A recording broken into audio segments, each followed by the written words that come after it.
चलिए दोस्तों, शुरू करते हैं हम पुनः एक बार।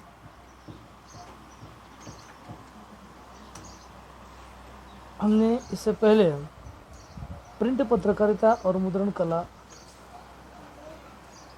प्रूफ संशोधन, लेआउट तथा पृष्ठ सज्जा, इस टॉपिक को हम देख रहे थे।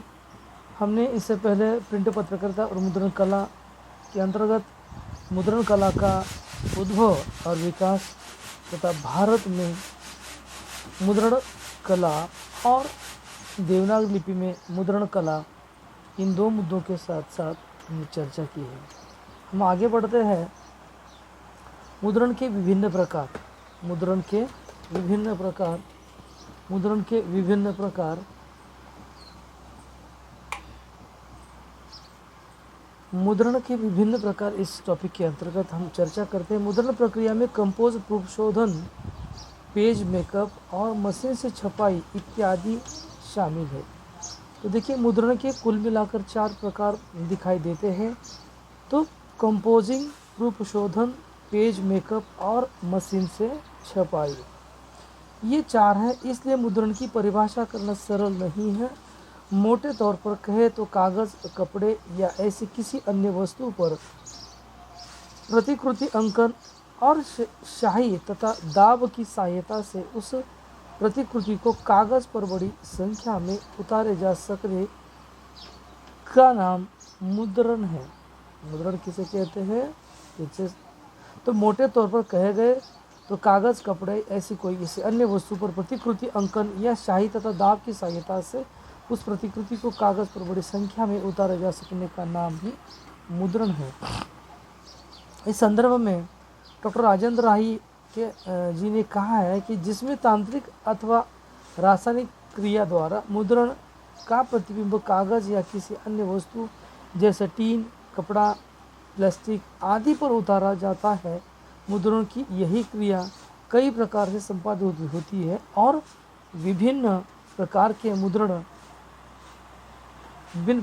मुद्रण के अपने सिद्धांत एवं तकनीकी, जिसका वर्णन या जिसका संबंध इस प्रकार से हैं। तो इसमें कुल मिलाकर जो कुछ मुद्दे हमने निकाले हैं वो इस पद्धति से हैं कि जो कुछ मुद्दे हैं उन मुद्दों को हम यहाँ पर अभी मेरे पास वो नहीं है कि भाई आपको ब्लैक बोर्ड पर दिखाऊं या क्या कहते हैं उसको, व्हाइट बोर्ड, तो थोड़ा समझ लीजिए। तो चलिए हम पुनः एक बार इसकी चर्चा करते हैं। कोई दिक्कत हो रही है? हाँ, तो अब ठीक है। तो पहला जो प्रकार है letter press printing, letter press printing. दूसरा है लिथियोग्राफी या लिनोग्राफी प्रिंटिंग। तीसरा है इंटेलियोग्राफी प्रिंटिंग। चौथा है स्टेंसिल प्रिंटिंग। पांचवा है जीरोग्राफी या शुष्क मुद्रण। छठा है फोटोग्राफी प्रिंटिंग। सातवां है कंप्यूटर प्रिंटिंग। तो कुल मिलाकर 7 प्रकार इसके अंतर्गत आते हैं। तो संक्षेप में हम एक एक को देखते हैं। तो हम देख मुद्रण के विभिन्न प्रकार के अंतर्गत लेटर प्रेस प्रिंटिंग में है। इसमें मुद्रण कला अमुद्रण तल के ऊपर उठा हुआ होता है और इस उठे हुए भाग पर स्याही लगती है और दबाव पर कागज़ पर छपाई हो जाती है। इस सिद्धांत का प्रयोग प्लेटन, सिलेंडर तथा रोटरी आदि मशीन में होता है। दूसरा है लिथोग्राफी या प्लेनोग्राफिक प्रिंटिंग। तो प्लेनोग्राफी प्रिंटिंग का आविष्कार एलियस सोनी फोल्डर जी ने किया। इसका जन्म 1771 में प्राग में माना जाता है। होलोग्राफी प्रिंटिंग में मुद्रण तल ही एक समतल यानी कि एक लेवल पर रहता है। तो इस विधि में मुद्रण एवं अमुद्रण क्षेत्रों को रासायनिक क्रिया से अलग किया जाता है। इसमें लिथो, फोटोलिथो, ऑफसेट फोटो आदि मुद्रण में आते हैं। तीसरा इंटेलियोग्राफी प्रिंटिंग। तो इस विधि को फोटोग्रेवर पद्धति भी कहते हैं। जब मुद्रण तल अमुद्रण तल के नीचे खुदा हुआ होता है, इनग्रेड अंदर होता है और इसी खुदे हुए निम्न तल के मुद्रण कार्य संपन्न होता है, तब इसे इंटेरोग्राफी प्रिंटिंग कहते हैं। चौथा है स्टेंसिल प्रिंटिंग। इसमें मुद्रण क्षेत्र को काटा जाता है। स्टेंसिल कागज, टीन, प्लास्टिक या लकड़ी आदि का बना होता है। इस कटे भाग पर ब्रश द्वारा अथवा किसी अन्य तकनीकी से स्याही लगाई जाती है और इस प्रकार मुद्रण का कार्य संपन्न होता है। जीरोग्राफी या शुष्क मुद्रण, इस विधि में किसी प्लेट पर जो धातु का बना हो मुद्रण क्षेत्र के धनात्मक चार्ज यानी कि पॉजिटिवली चार्ज किया जाता है। इसके बाद उस पर ऋणानुबंध चार्ज पाउडर, चेंज्ड पाउडर छिड़का दिया जाता है और जैसे कि इसके बाद प्रकाश किरणों द्वारा अनावृत्ति यानी कि किरण दिए जाते हैं और ऐसा करने से पाउडर मुद्रण क्षेत्र में चिपक जाता है और शेष पाउडर को पीछे फेंक देता है। सातवां फोटोग्राफी प्रिंटिंग, इसे मुद्रण के लिए निगेटिव फिल्म का प्रयोग करते हैं और प्रकाश क्रिया द्वारा मुद्रण कार्य संपन्न होता है। और अंतिम है कंप्यूटर प्रिंटिंग। कंप्यूटर प्रणाली से संपन्न होने वाली यह एक आधुनिक प्रिंटिंग तकनीकी है जिसमें data matrix, laser printing, inkjet printing जैसे प्रिंटिंग तकनीकी, हम जैसे घर में प्रिंटर अगर इस्तेमाल करते हैं तो कंपोजिंग है, लेजर है, शाई वाला है, लिक्विड वाला है, वो प्रिंटर जो प्रिंट निकालते हैं, तो वो कंप्यूटर में कई ऐसे प्रिंटरों के कई नाम हैं, वो भी आज हम यूज करते हैं। तो दोस्तों हम आगे बढ़ते हैं दूसरे मुद्दे को लेकर मैं आगे बढ़ता हूँ। तो दूसरा है प्रूफ शोधन। तो प्रूफ शोधन का अर्थ सबसे पहले हम देखें, प्रूफ शोधन माने क्या। मुद्रण के लिए कंपोज की गई सामग्री को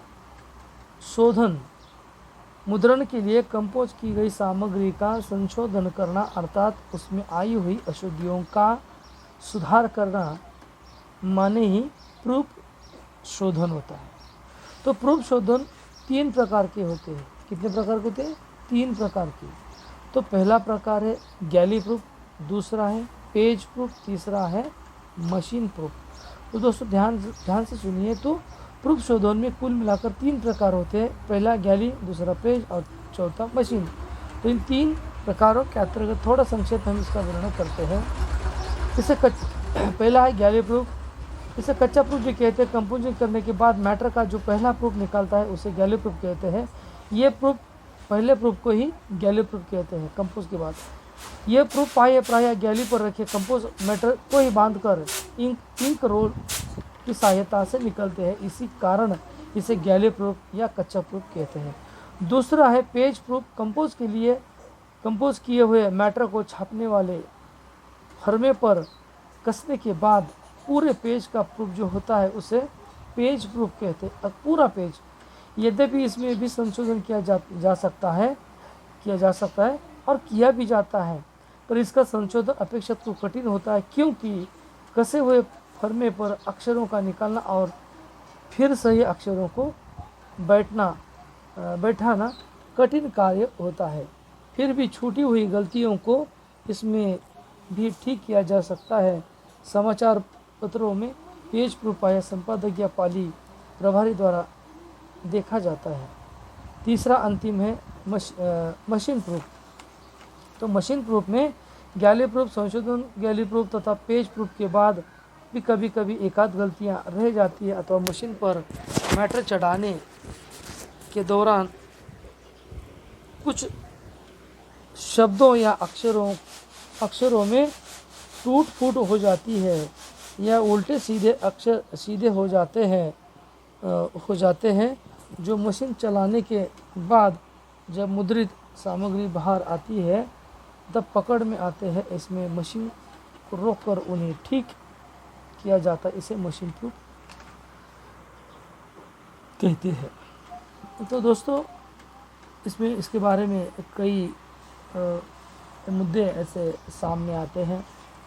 1-2-4 मुद्दे में रख लेता हूँ कि डॉक्टर राजेंद्र शाही ने अपनी पुस्तक समाचार पत्र संपादक और प्रकाशन का प्रूफ करते समय कई मुद्दों का जिक्र किया। में 13 मुद्दे हैं, एक दो चार मुद्दे मैं बता देता हूँ आपको। प्रूफ के चिन्हों को स्पष्ट अंकित करना चाहिए जिससे कंपोजिटर द्वारा पुनः गलती करने का संभव ना रहे। एकाध हम शोधन करते हैं उसके चिन्ह होते हैं, चिन्हों के जरिए कहाँ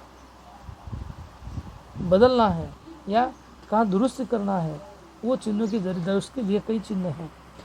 संख्याओं के संशोधन में संख्याओं को हिंदी और अंग्रेजी दोनों को अंकों में लिखना चाहिए। जैसे मराठी में 25 होता है, हिंदी में 25 होते हैं, तो इन अंकों का भी वहाँ जिक्र होता है।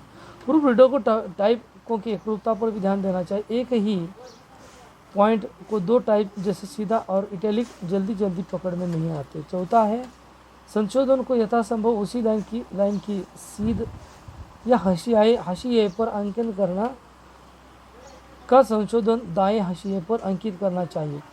आप लोगों को मैं ये चिन्हों को दिखाऊंगा कि संशोधन के लिए कौन कौन से चिन्ह होते हैं। टॉपिक के अंत में इसको मैं दिखाऊंगा। यदि कोई ऐसा संशोधन हो जिसे हाशिए पर देने की जगह न हो, उसे कहीं अन्य संकेतित करना पड़ रहा तो संबंधित पंक्ति का संकेत स्पष्ट करना चाहिए। छठा है लाइनों पर कंपोज किए गए मैटर पर विशेष ध्यान देना चाहिए। प्रूफ ठीका उठा है तो अंदाज से न पढ़कर नया प्रूफ ही उठवा लेना चाहिए। मैटर में लेड की एकरूपता है या नहीं, इसका विशेष ध्यान रखना चाहिए।